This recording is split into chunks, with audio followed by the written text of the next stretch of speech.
We all know those GLP-1 injections work wonders, but that price tag almost gave me a heart attack when my insurance denied coverage. I was staring at a choice between paying my mortgage or paying for weight loss. Talk about a rock in a hard place. Then I found Elevate Health compounded semaglutide at just $58 with payment plans that don't require a second mortgage. Same medication, same results, but a price that real folks can actually afford. Visit joinelevate.com today. That's JOINELEVATE.com. Your wallet will be as happy as your waistline. This medication is not FDA approved. Hi divas, it's me, Tia Kofi, and welcome to a brand new episode of the Final FronTia. Now on this week's episode, we have an icon. You might know her as a member of the group Hearsay. You might know her from her time in the jungle. You might know her as an activist who has an MBE. That's a New Year's honour for your nerves. It's Mylene Klass.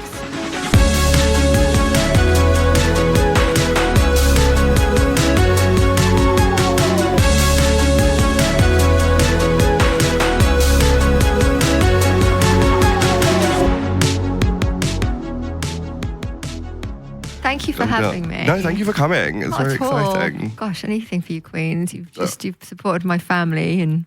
Well, you supported us. Of course. I feel like now we've started the podcast. We've started. This is how this starts. I have a mic and a coffee. I'm at home. I love that. No, I think, yeah, we've started. I want to talk about this. Yeah. You have been very supportive. The way that you sort of like show love to all the queens and stuff is amazing. I love you girls. I think the drag community, the queer community, I've always had a very close affiliation with it. As a mixed race girl growing up in Norfolk with my cousin, having to hide being gay in that kind of environment, and we're talking like 40 odd years ago, is, as you well know, is not easy.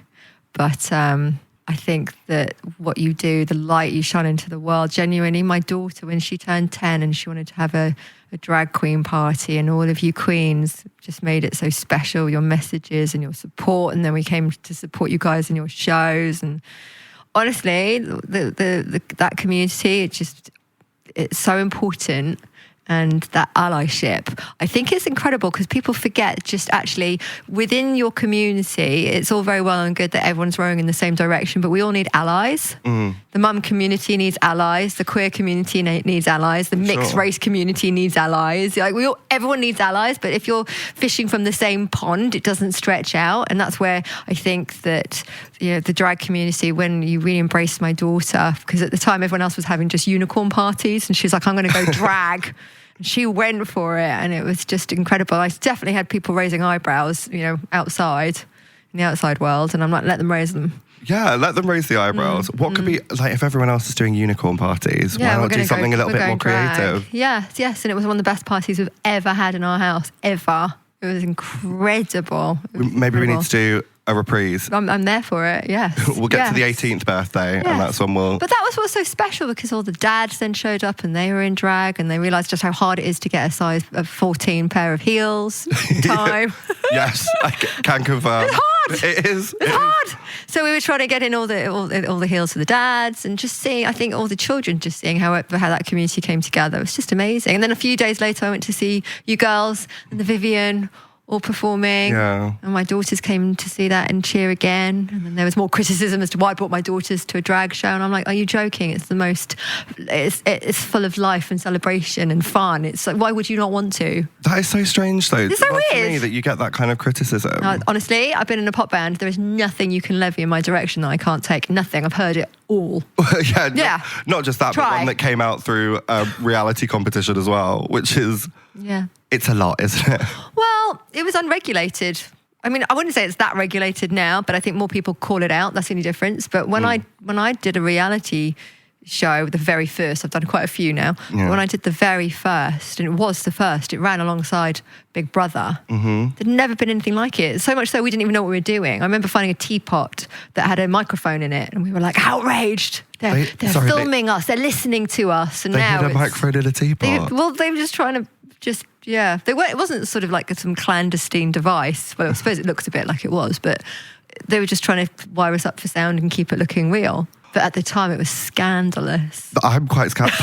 Poppy, that's an idea. Producer Poppy, write that down. In a teapot. We'll start hiding microphones down in reception. I look at the things that people complain about or take issue with now, and I'm like, God, I should have taken more issue because this was happening hourly to us. Yeah, that is like bizarre, but it was like, as you said, it was completely groundbreaking. Like at the time, it was the advent of reality TV programming. I remember I wasn't allowed to watch a lot of reality shows because I was a bit too young, but I was obsessed. Like that was the start of everything for me.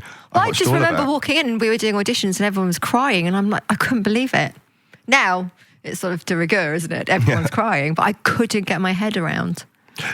So how did you find out about the audition? Was it advertised? I was working in the ITV studios already because I was singing backup vocals for Lily Savage. No way. Yeah, me and the tambourine. I was backing vocalist. So I was working, I was at music college and I was working as a backing singer as well because it was pay my bills through music college as a poor student. And at the time I was a backup vocalist for Robbie Williams. Love. Michael Crawford from the music theatre world. Camp. Very camp. And so I was doing his tour as well. And Lily Savage, even camper. Yeah, very camp. Loving it. Drag's always been part of it. Yeah, of course. Yeah, for sure. And growing up in the music theatre community, because my first job out of music college was Miss Saigon. So my nights became days, as you know, when you're working in theatre, if you're working that circuit, everyone else, you're up with the milkman and you're just, you're working through the night. And I loved it.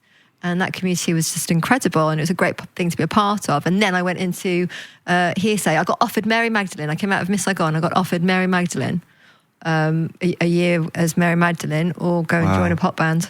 And I thought, I've just done a year of theatre, I'll go and join a pop band. Wow. Both iconic. Mary Magdalene, iconic role in Jesus Christ Superstar, which I think Mel C did at one point. Did she do that? She did do that. She did? She did, yes. Really iconic. But you joined the pop band. Well, I joined a pop band because I thought it would be different and then I could do my backing vocals on the side because I get repeat fees. So I was also a backing vocalist for Cliff Richard. So you can see...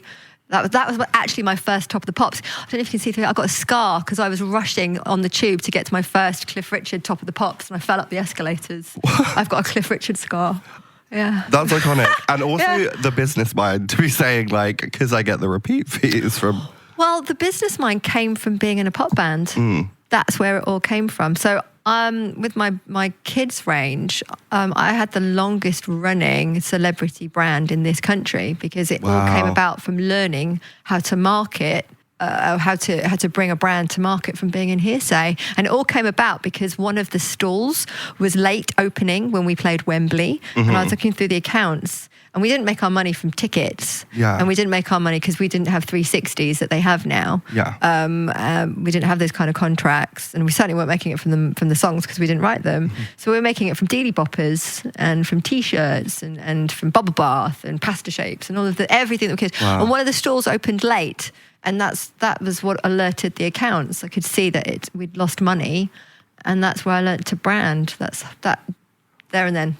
It's pretty iconic that you were checking the accounts. Era. But it's very that. It's pretty iconic that you were checking the accounts. That's like... I was the only one checking the accounts. Well, this is what I say to all the people who come off Drag Race and stuff. I'm like, you need to be keeping track of things. You need to be understanding what you're doing, working hard and all of that kind of thing. I'm quite obsessed with that. Look, there's a lot to be said for working hard, but somebody very wise pointed out to me today, don't be a busy fool. I'm like, that's actually phenomenal advice because if you are working your ass off here, but you're not actually looking after your accounts here, then it might as well be chucking it out the window. And people get really nervous around money and accounts and talking about it and having that financial autonomy. But it's so important. Wigs cost. Yeah, well, not this one, but they usually do. We're having this conversation in January as well, which is tax return season. Yeah, everyone's broke now. Broketh. Yeah, very, very serious chat. Yeah. Back to the band. Yes. Because I feel like that is an iconic thing. I feel like we've never had this conversation before. Do you know, I don't know how we got onto it. There's us talking about drag queen parties at 10 and now here we are talking about the band. Yeah. No, I used to actually, when I started drag, there were three of us in a little drag girl group. Iconic. Because no one really did that at the time. We used to do Pure and Simple. Did you? Yeah, quite Pure a lot. and Simple. And I, very specifically, furiously fought to be able to do your harmony on that second verse because I was obsessed. I fought to have that harmony too. Did you? No, not really. Nobody gave me any roles to sing at all. No, I knew my role and it was doing the accounts. But that, like, I really did fight for that harmony because I was sort of like obsessed. But it was that whole advent of like the reality TV era that I think personally that had like a really big impact on me, not just for the reason that like reality TV is camp, but it's also back to what you were saying at the start. The first sort of occasion that I had to see any diversity or like representation on screen. Yes. And it's funny how much you do get out of like the diverse cast of reality show. Well, look, I saw River Medway, and she was saying, you know, I had your picture in an A4 folder because no one else looked like you.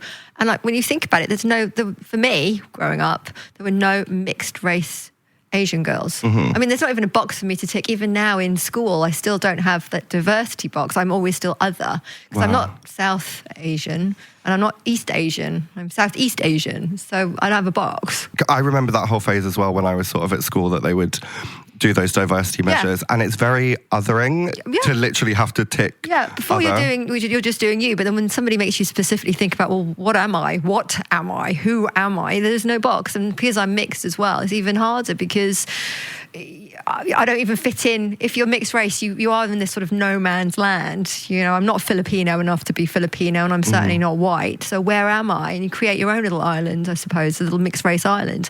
But I think there had been mixed race Filipino girls on TV. I can't think of one. And then we had Noel, who was mixed, and we had Danny, who was mixed. And it was just a really nice way to start that, I suppose, that reality world. Very difficult as well, because with it, you could use racist slurs. They were still using racist slurs there, and comment on our weight, and comment on our vocal, comment on absolutely anything. And some things, we did put ourselves out there for, and some things we absolutely didn't. But it's like I said, there's nothing that can be levied to me now that I haven't heard or that will even touch the sides, because I've had the pop band education. It's like slathering on lard. It's that thick. That's what it feels like. No, I love that. And I aspire to that. You aspire to that layer of lard. Yeah, I still like sort of like feel it. I feel I could swim the channel with it all. Like, it's an interesting one because now you couldn't get away with it. No. And people don't get away with it, and it's called out. But it's no coincidence that the people we're calling out are from my era, if you like. It's not your era, it's my era. You're very young. Well, I'll take that, but we'll talk afterwards. But I think that the difference is like now it comes from social media, because I still feel that here was me thinking we were going to be camp and talk about Star Wars, but now we're having a news night. Star Wars. My cousin, who I was telling you about, he grew up secretly gay for a long time in Lowestoft. Mm-hmm. We used to hide chocolate biscuits in his AT-AT.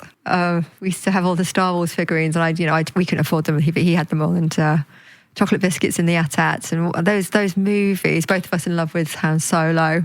Mm-hmm. Who was your crush from the Star Wars? Oh, I don't think I've ever thought about having a Star Wars crush. You know? No, I really haven't. I thought when you said who was your crush, I was like, probably Noel. Yeah, but we went to... Everyone loved Noel. Yeah. Everyone loved Noel. My God. We used to open the hotel rooms, the doors, someone would knock on the door and people would just get in. Fans would be able to get in because they used to do this thing and they'd all be looking for Noel. They'd all have scribbled something on their boobs.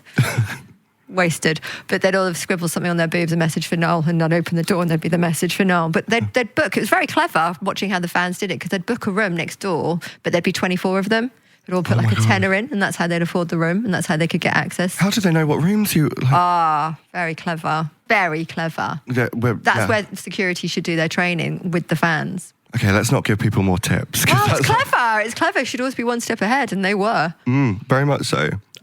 But also probably Luke Skywalker, I imagine. Yeah, of course. I'm not sure, because I think Hamlin. I started watching the later Star Wars films, and I was like, I'm not sold on this Jar Jar Binks character. I think never in the history of Star Wars has, or any franchise, has one character been able to topple the empire. Yes. Literally. Very much so.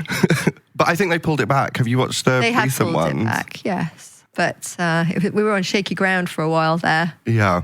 It was a little bit dodgy. But there was that whole kind of vibe that they started, almost felt like they were introducing characters so that they could do like cuddly toys and merch and all of that kind of stuff. Yeah, I'm sure. Which was weird, but it did work on me because I have got like little Star Wars toys at home. Who's your favourite character? I have quite a lot of like the little baby Grogu, the mini Yoda characters. Yoda. Just really adorable. It worked on me.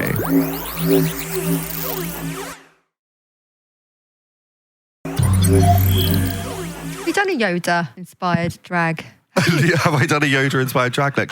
No, I haven't, but I have done... fabulous. I've done a Princess Leia, of course. Has to be done.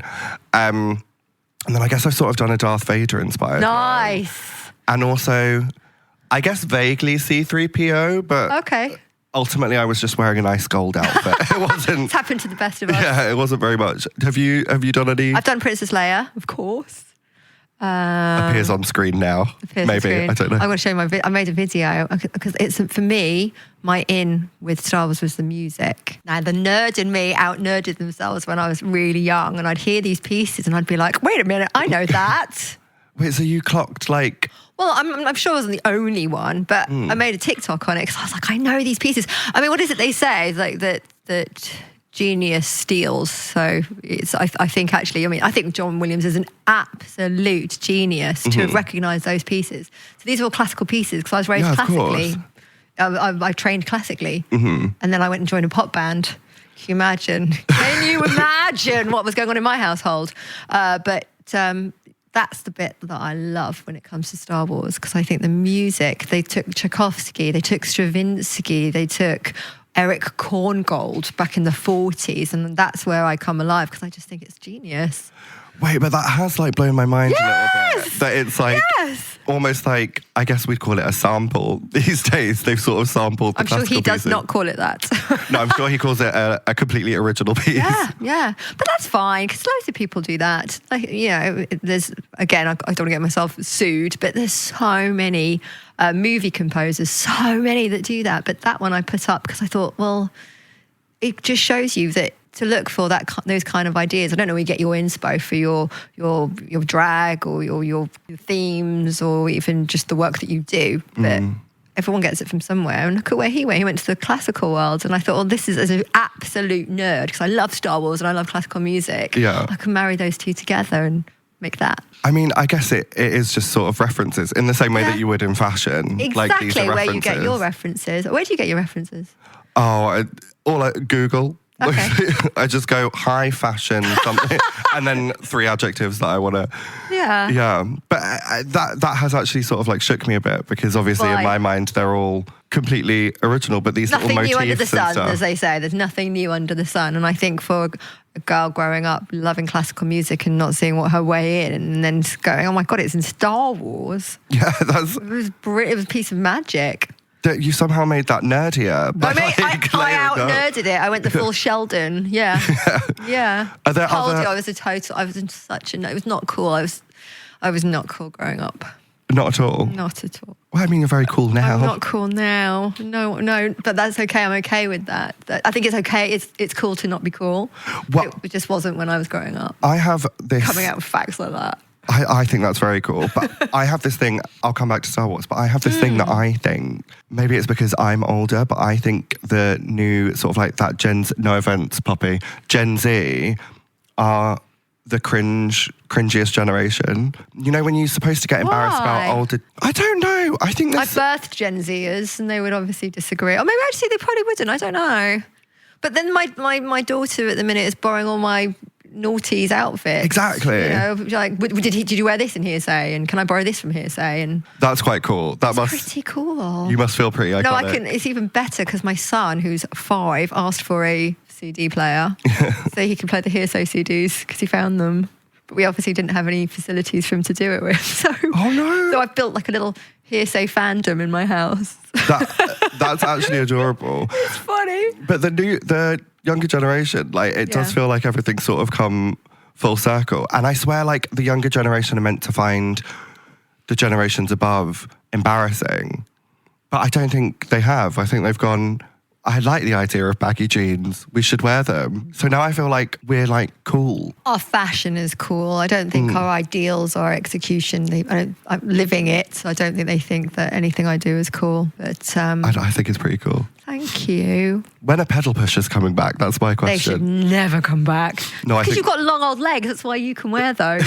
Well, just... Pedal pushers and a kitten heel, that's death for me. I'm a short Asian girl. It's not going to work for me. Every trouser is a pedal pusher to me. Like, exactly. I just can't find anything that's the right leg. Let's come back to Star Wars. So your fascination sort of began with the hiding the biscuits and all of that kind of thing. Yes. Well, it's just...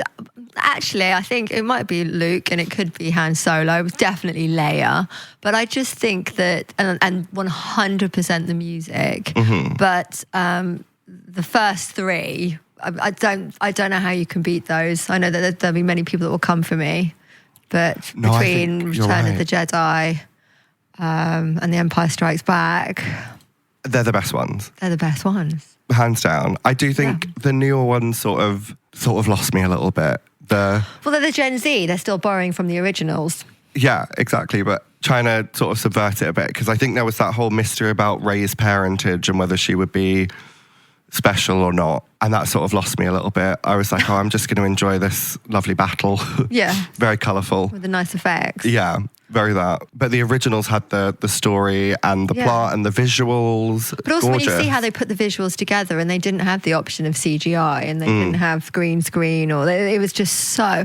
It was so intricately painted and dictated and executed. It is just utter... Every single part of it, for me, is artistry. Yeah, for sure. Do you have a character that you would, like, if you had to insert yourself into the Star Wars universe? I mean, Leia, just for the bragging rights and to be right in the middle of it all. I mean, she was a piece of magic, wasn't she? Yeah. Carrie Fisher, what she did. And there weren't, we take it for granted, but to have icons, to have such a strong female figurehead, it was not really something. That vulnerability was always played, but never captured in both ways. She was vulnerable and strong. For sure. Like how I like my women. Yeah, very that. And I did think in the later films it was nice because I think her daughter, Billy, was in it.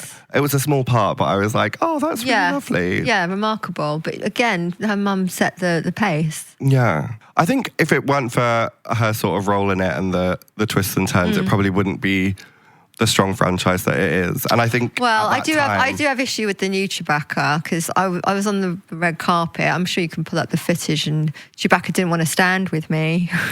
Oh no. Yeah. Oh, it's a really low moment for me. You were there for that. I'm like, I've got the picture, and that's the picture they used, and I'm like, screw you. You didn't even want to stand with me. You called your PR over. Chewbacca, son of Chewbacca. Grandchild of Chewbacca? Jonesy. What was the name of it? Name and shame this Chewbacca. Well, it's not been revealed yet. Yeah, it's not been revealed. See, I wouldn't stand next to me on the carpet. I have seen that photo and I was convinced that it was Simon Jones PR in the costume, but... No, Simon Jones PR was concerned because Chewbacca was trying to call over their Simon Jones PR. To get this leopard print midget away from me. Who? Okay, we need to start I'd love a campaign. to know who it was. Yeah, they wouldn't have suit? a photo with me. And then when you actually see the live footage, it's even worse. You can see them just like, I'm not going to do the photo with her. And I was devastated because I just want to say, you don't know what this means to me. I'm like, I'll tell you what, for your next birthday, I'll get a Chewbacca costume. Would you? Yeah, I would for you dressed as Chewbacca. I believe you. Okay, done. I think it might be quite a warm costume to be in. Thank you, and you'll stand next to me. Thank you. I will, and we'll have a photo together, which would be lovely. That would be nice, because honestly, you find the live footage, you can see. I think one day to you that will become an iconic image. You'll look back and laugh at the time Chewbacca called their PR over. Yeah. That's really funny. We are coming towards the end. Oh my God, I feel like we just started. Yeah, no, that happened. I know, suddenly you... I feel like we've flitted all over the place. I haven't told you any hearsay gossip. I haven't, go quick then. Oh go. No, go.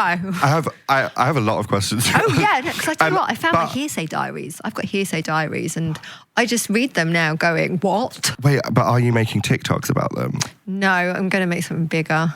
Okay. What would that be? I don't know yet, but I'm working on it because there's so much material, and it's just, I've had lawyers look over these diaries, and so much has had to be redacted, even for the lawyers to look over. So it's just like reading about 3 words and then just a black page, because there's just so much in there. I would say maybe there's a fictional TV series in that. I think you might be right. Yeah. That would be really iconic. I mean, who keeps diaries now? I've never, other than when I was 14, and then I burned that diary because I reread it. I was like, there's too much in here. Well, I suppose we don't keep diaries because, social media is our diary. Yeah, But it's sure. the most polished version, isn't it? There's nothing polished about these diaries. No, I think the only time I've kept a diary was the 2 seasons of Drag Race that I filmed, because they take our phones off us. So I just detailed notes in my notebooks about that. Are they like burn book level, or are they like Bible level? The first time I filmed, it's quite emotional because I think I just didn't want to be there anymore.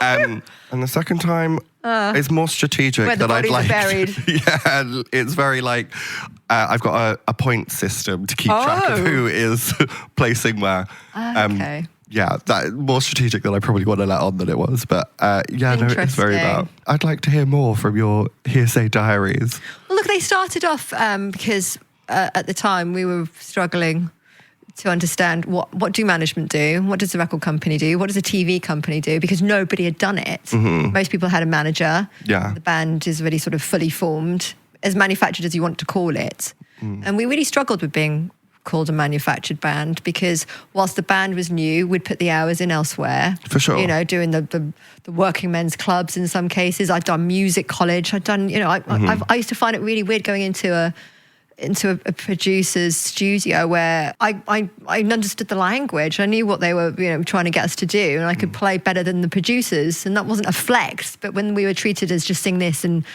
don't even question it, and I'd say, well, there's a minor third missing in that chord, I don't think that's correct. And it would just be such a weird world to be in, because you soon realise it's not about your opinion, it's not about your contribution, it was often about just filling a space. Yeah. And that's quite an interesting place to be in, because now everyone revels in finding the artistry and what you stand for, and curating your brand and your followership, and it's just so well thought out. It just wasn't like that for us, and that's why it was so messy and so fun. Yeah, but also that sounds incredibly frustrating to sort of have that knowledge that no one can really listen to, especially when I imagine you have to convey that you're very grateful to be in that situation. I was grateful. They were making dolls of us. I know every second person's got a doll now, but we didn't have that. But they were making dolls of us on the first week. They knew where this was going more so than we did, and it wasn't always about the songs, but I loved it. I loved every minute of it. I was scared for so much of it because I thought we were going to be a tax write-off. I don't know why I thought that, because we were very clearly, for the time we were at the forefront of our record company, treated as the main players. But God, I learned everything. It was like an apprenticeship into everything, into marketing, into music, into the music business. These diaries were kept because I logged all the cars. I logged the cars. I spoke to the record company. I learned how to do business. But that's where people fall down now. For sure, but that's also where longevity comes from. Is that I think a lot of people have this sort of might have their flash in the pan. Is that a phrase? Yeah. That is a phrase.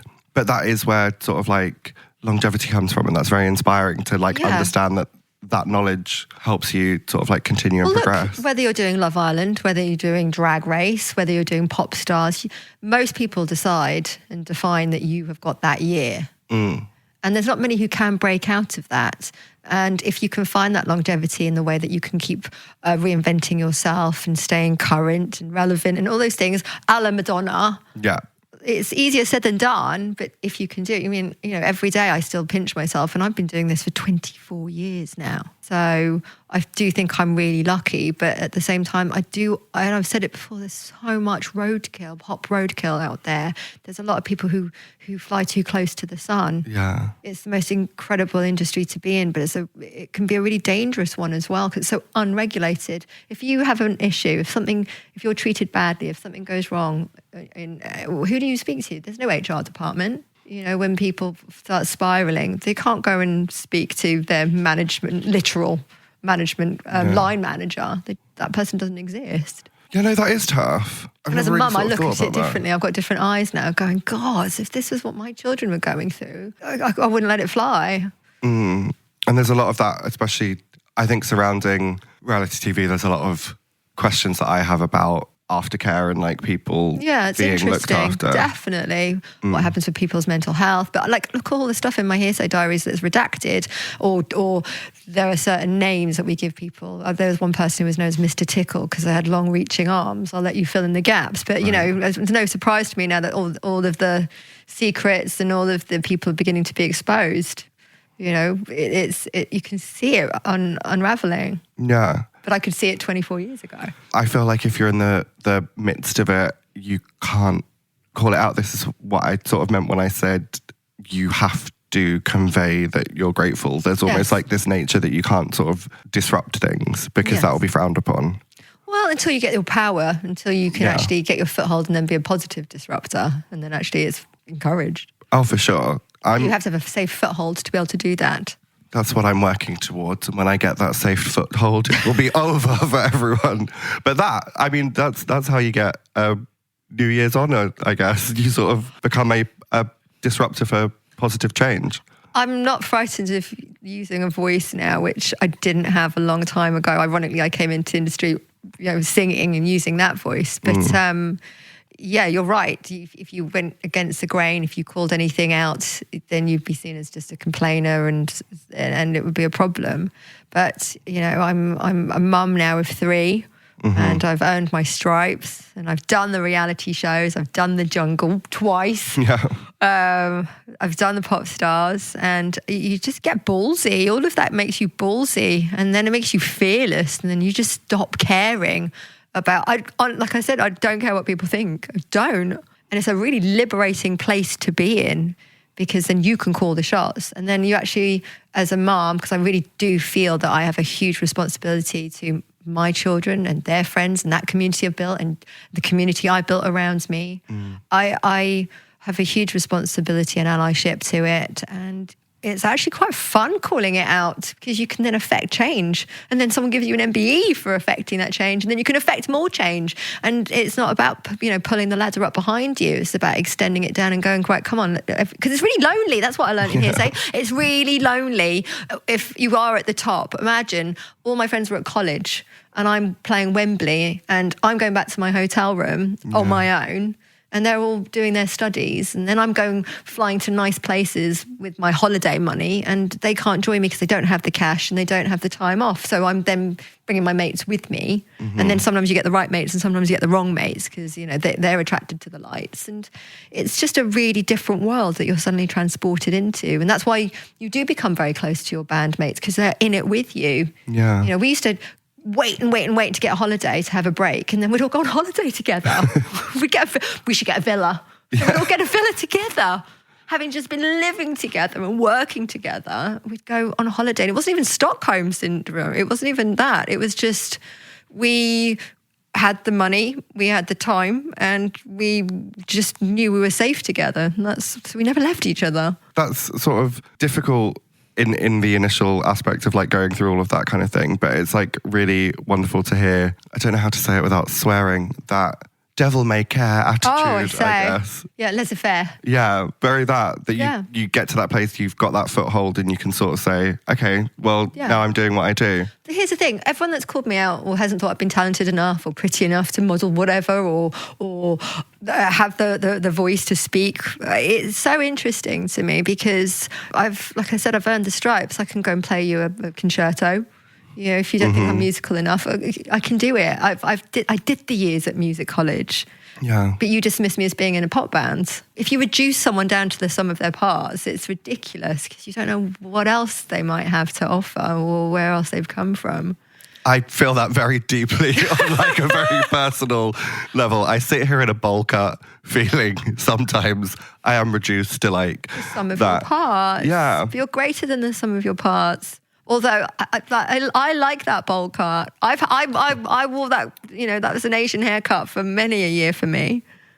That's a good thing. I feel very inspired by this whole conversation, where I really did think we were just gonna talk about Star Wars, but I feel like we've written a thesis during this. I feel like we have. Yeah, it's been lovely. It's reality shows, isn't it? It like literally drags it out of you. Yeah, literally. Thank you for joining me. Before you go, me. Yes. We have a tradition on the podcast where producer Poppy likes to choose a scene based on what we've been talking about and get us to reenact it. Don't come at me with the Chewbacca. Being ignored by Chewbacca. We have an iconic scene from Star Wars. Yes. Would you like to be Luke? I don't mind. I might be either. Who do you feel drawn to? This is your show, honey. You get first dibs. I think I'd quite like to be Luke because I I'm quite good at doing like a slightly bratty American accent. Okay. But I feel like I can't pull off the drama of Darth Vader. I've got to... Low. Okay, scene. We're ready. The Force, it's not low. The Force is with you, young Skywalker. But you are not a Jedi yet. Oh, that's good. You have learned much, young one. That's really good. And that's my classic FM voice. It's low. It's soothing. You have learned much, young one. So you've done really well, and I'm about to play Luke Skywalker like Regina George from Mean Girls. So, apologies. You'll find I'm full of surprises. That's a new... I like that. That's not what I expected. Your destiny lies with me, Skywalker. Obi-Wan knew this to be true. No! All too... I'm going American. All too easy. Perhaps you are not as strong as the Emperor thought. Most impressive. Obi-Wan has taught you well. You have controlled your fear. Now, release your anger. I love this scene. It's good. It's a classic. This is also very soothing. The voice is very... It's my classic FM voice. Only your hatred can destroy me. Got a lot of lines. Yeah, it is producer Poppy really put the pressure on. You are beaten. It is useless to resist. Don't let yourself be destroyed as Obi-Wan did. There is no escape. Don't make me destroy you. Join me and I will complete your training. With our combined strength, we can end this destructive conflict and bring order to the galaxy. I'll never join you. If you only knew the power of the dark side, Obi-Wan never told you what happened to your father. He told me enough. It was you who killed him. No, I am your father. Iconic scenes. That was something that I never thought would ever happen, but here we are. We've done that. Thank you for that gift. Edit me clever. Edit me Oscar worthy. We'll get some swings and things in. Do you have actually on my second date, the third date, now it's judgy.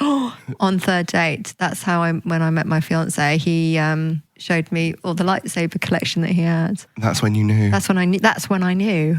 Yeah, and then on my birthday, he bought me a lightsaber. This is also to say, do you have a lightsaber? Do you not have a lightsaber? I've got a rhinestoned one that I used for my Princess Leia look, but I don't have like a functioning... No. Which one would you have if you could? So I think I would go... Pick a colour.